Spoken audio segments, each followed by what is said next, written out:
Assalamualaikum warahmatullahi wabarakatuh.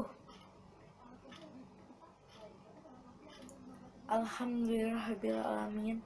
Wassalatu wassalamu ala asrofil anbiya'i wa mursalin wa ala alihi wa sahbihi ajmain. Amma ba'du.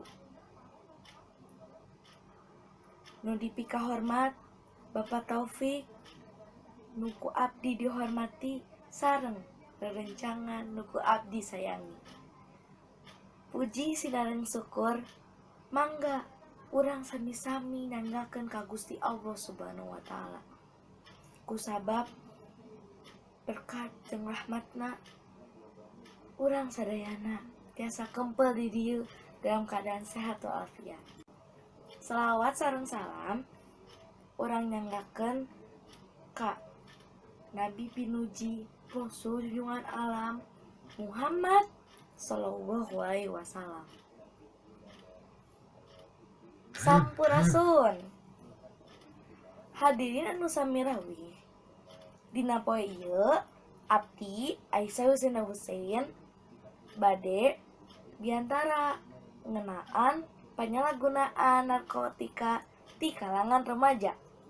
Narkotika di dunia medis nyaeta obat bius atawa penenang pasien anu rek dioperasi. Narkotika teh mangrupa zat adiktif anu ngabahayakeun jeung nyieun kacanduan. Mun ku urang dikonsumsi bisa nyababkeun teu waras. Mun lebih parahna lagi bisa nyababkeun kamatian.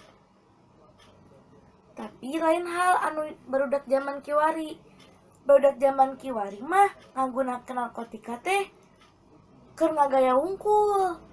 Mending ayeuna mah urang sadayana ngora keneh, urang esian ku diajar anu alus-alus guna nganjunjung harkat jeung martabat bangsa Indonesia.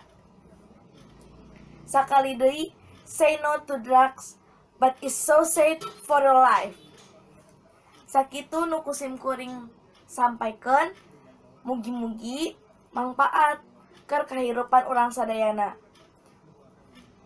Saninten buah saninten dibawa ka parapatan. Hapunten abdi hapunten bilih aya kalepatan. Wabillahi taufiq wal hidayah. Wassalamualaikum warahmatullahi wabarakatuh.